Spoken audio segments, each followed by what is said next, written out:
सत्संग वचन हुजूर बाबा जय गुरुदेव जी महाराज। 14 जून 1975, स्थान चकिया, जिला बस्ती, उत्तर प्रदेश। आपात स्थिति के पहले का महत्वपूर्ण सत्संग। मैं आपको गुजरात की घटना अभी की ताज़ा बताऊं।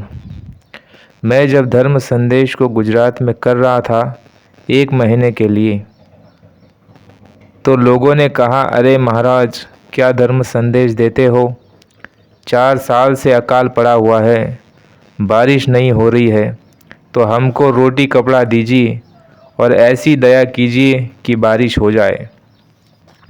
तो सन 1974 में जब मैं गया था तो कह कर के आया था कि मैं दौरा कर रहा हूँ और भगवान से प्रार्थना कर दी है। उन्होंने मेरी प्रार्थना को मंजूर कर लिया कि आपके यहाँ गुजरात में दिसंबर में वर्षा हो जाएगी, जिसमें 1 महीने और 1.5 महीने जानवरों के लिए आपको पानी मिल जाएगा। लेकिन आपको कहना मानना पड़ेगा। तो बोलो कि मैं आपका कहना मानूंगा। वही बात जब नए स्थान पर गया तो उन्होंने कहा, महाराज मैं रोटी कपड़ों से इस समय पीड़ित हूँ और आपके धर्म का संदेश मुझे अच्छा नहीं लगता। न हमको मुक्ति चाहिए, न मोक्ष चाहिए, न स्वर्ग चाहिए, न आत्मकल्याण चाहिए, न भगवान का दर्शन। रोटी कपड़ा दीजिए और आसमान से पानी बरसाइए। एक एक तहसील में 50-50 हज़ार जानवर और 25-25 हज़ार जानवर मर गए। ये तो कम से कम कृपा कीजिए पहले। उनसे यह कहा कि यह तो रोटी कपड़ा तो साधारण बात है, यह तो कोई बड़ी बात नहीं। बीमारी दूर करा लो, रोटी ले लो, कपड़ा ले लो और वर्षा भी करा लो और जानवरों को खाना और चारा भी दिला लो और मुक्ति का रास्ता और पापों को भी साफ करा लो। लेकिन असली बात तो यह है कि जिन्होंने वादा किया, जिन्होंने प्रतिज्ञा की, जिन्होंने ठेका लिया कि हम रोटी कपड़ा आपको देंगे, उनसे तो आप मांगिए रोटी, क्योंकि आपने 5 साल के लिए अपनी बुद्धि को बेच दिया। तो उनसे मांगो रोटी कपड़ा कि आप रोटी कपड़ा दो, पानी बरसाओ और बाबा जी से आकर भगवान को मांगो। तो बाबा जी तैयार है, वह आपके लिए हर चीज़ के लिए तैयार है। तो आप हमसे रोटी कपड़ा भी मांगते हो और बरसात भी मांगते हो और भगवान भी मांगने को आए हो और पापों का भी नाश कर दिया जाए और हमारी बीमारी भी दूर कर दी जाए। तो जहाँ आपने 5 साल के लिए अपनी बुद्धि रख दी है, गिरवी रख दी है, बेच दी है, उसको उठा लीजिए, उसको अपने पास में रखो। मुझको भी मत दो, अपने पास में रखो, औरों को भी मत दो। रोटी भी मिलेगी, कपड़ा भी मिलेगा, नीति भी मिलेगी और रक्षा भी आपकी होगी और भगवान भी मिलेगा, स्वर्ग भी मिलेगा, वैकुंठ भी मिलेगा। 84 से बचोगे, नरकों से बचोगे। लेकिन बुद्धि को कहीं रख दोगे तो आपके पास क्या बचेगा जो मुझे दोगे।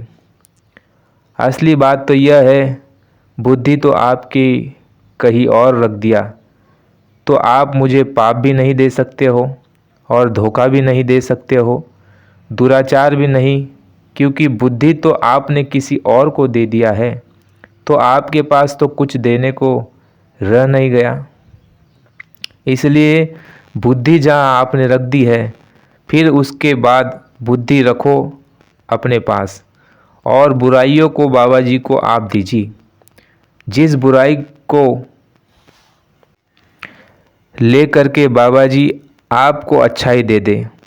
इसी मनुष्य मकान में पहले आप अपनी शारीरिक शक्ति को जगा लो, शारीरिक अपने ज्ञान को प्राप्त करो और इसी मनुष्य शरीर में सब कुछ आ जाए जल्द से जल्द। फिर आध्यात्मिक शक्ति को आप जगा लो। देखिए शक्ति के जगाने से कितना आपको आनंद मिलता है, कितना आपको सुख मिलता है, कितनी शांति मिलती है, कितना प्रेम मिलता है, कितनी सेवा मिलती है, कितना आदर मिलता है। लेकिन महात्माओं से ये चीज़ आप लोगे नहीं, और महात्माओं के पास में क्या रह गया? आप तो बर्बाद हो गए, वीरान हो गए। तो बाबा जी की बात को बड़े ध्यान से सुने। जब मैं गाड़ी से आ रहा था एक विशाल सत्संग करता हुआ, तो रास्ते में चला आ रहा था। सड़कों के किनारे 1000 के लगभग स्त्रियां जो है अपने 1 महीने 2 महीने 4 महीने के बच्चों को पेड़ भी नहीं है, धूप में लिटाए हुए है इस जेठ की गर्मी में, और सड़क के किनारे फरुआ और कुदार चला रही है। पत्थर और मिट्टी को खोद खोद कर सड़क पर डाल रही है। मैंने अपनी गाड़ी को खड़ा कर दिया, और जब उन्होंने देखा कि एक महात्मा जी आ गए, तो वह सब की सब शांत होकर कुदार और फावड़ा फेंक कर हमारे पास में भागकर आ गई और खड़ी हो गई। तो मैंने उनसे पूछा, अरे देवियों, तुम क्या काम कर रही हो? बोली, महाराज, फावड़ा और कुदार चला रहे हैं। किसके लिए चला रहे हो? तुमने कभी कोई यह काम किया है?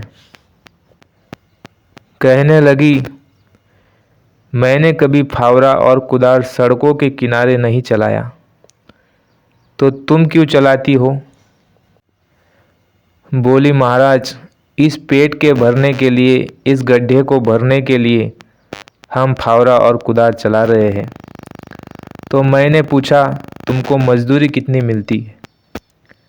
तो 2 रुपये 12 आने, 2 रुपये 75 पैसे मजूरी मिलती है। तो बाजरा आपको कितना मिलता है? तो बाजरा 3 रुपया 50 पैसे का 1 किलो, 6 रुपये किलो के वहाँ चावल बिक रहे हैं। तो तुम खाती कितना हो? कहने लगी, महाराज, दोनों समय में 1 किलो से ज़्यादा खाएंगे। और इन बच्चों को तुम क्या खिलाओगी? कहने लगी, इसको भर देंगे तो ये भी रोएंगे। बड़े ध्यान से सोचे। आप इस पर विचार करें, जिस देश की नारियाँ, जिस देश की देवियाँ, जिस देश की स्त्रियाँ, जिस देश की माताएं आज के युग में 2-2 महीने के, 1-1 महीने के बच्चों को लेकर सड़कों के किनारे जेठ की धूप में लिटाकर अपने पेट को भरने के लिए फावड़ा और कुदार चलाए, तो आपको सबको समझना चाहिए कि आगे समय खराब आ रहा है। जय गुरुदेव। वीडियो अच्छा लगा होगा तो आप अवश्य इसे आगे शेयर कीजिए। चैनल पर नए होंगे तो चैनल को सब्सक्राइब जरूर कर लीजिए इस तरह की जानकारियों के लिए।